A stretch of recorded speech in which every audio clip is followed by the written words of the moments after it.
Good morning. This is Father Stephen Kelly from St. John's Church in Detroit. We're continuing our series of daily morning meditations where we generally look at one or another lessons that are assigned for morning or evening prayer, what is known as the daily office lectionary. And I thought for today, for Saturday, we'd go ahead and take a look at the lesson that's assigned from the letter to the Hebrews, the second lesson at morning prayer. We're already up to chapter number 4. Seeing then that we have a great high priest that has passed into the heavens, Jesus, the Son of God, let us hold fast our profession. For we have not a high priest which cannot be touched with the feeling of our infirmities, but was in all points tempted like as we are, yet without sin. Let us therefore come boldly unto the throne of grace, that we may obtain mercy and find grace to help in time of need. For every high priest taken from among men is ordained for men in things pertaining to God, that he may offer both gifts and sacrifices for sins, who can have compassion on the ignorant and on them that are out of the way, for that he himself also is compassed with infirmity. And by reason hereof he ought, as for the people, so also for himself, to offer for sins.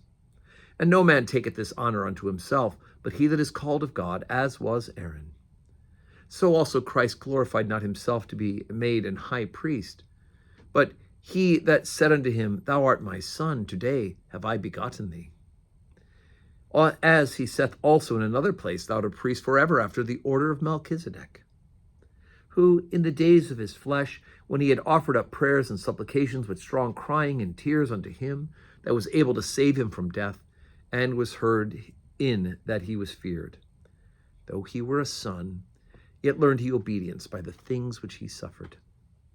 And being made perfect, he became the author of eternal salvation unto all them that obey him, called of God, and high priest after the order of Melchizedek, of whom we have many things to say, and hard to be uttered, seeing ye are dull of hearing.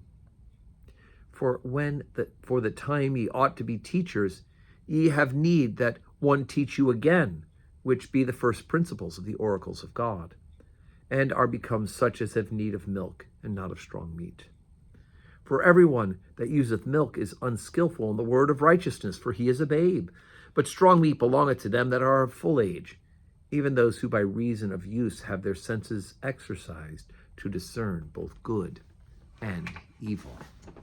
Okay, so again, the author of this letter to the Hebrews, and again, we're not sure exactly who it is. Some have attributed to Paul, others say that it's not Paul.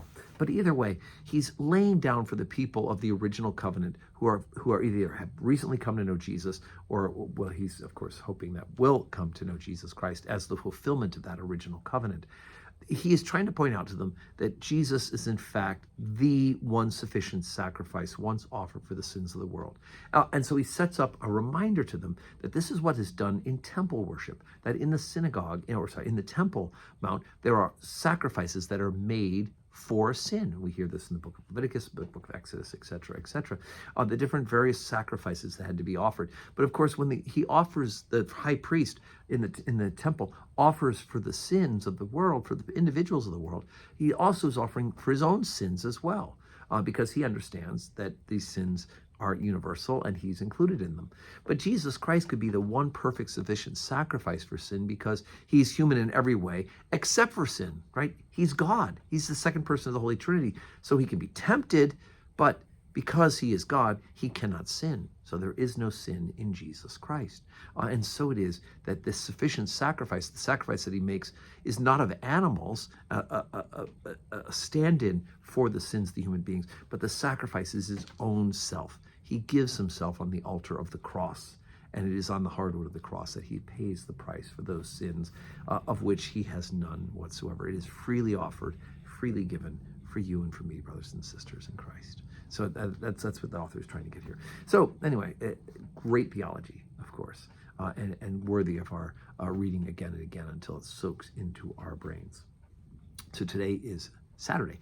No public worship at St. John's, but of course you are saying your prayers, right? And of course we're praying for you as well. And we gather tomorrow for Good Shepherd Sunday, the second Sunday after Easter. And so we'll have 7:30 morning prayer, 8 o'clock Holy Communion, 10 o'clock Holy Communion, and 5:30 evening prayer with the opportunity to receive Holy Communion. And I do hope to see you in church. May your Saturday be full of blessings.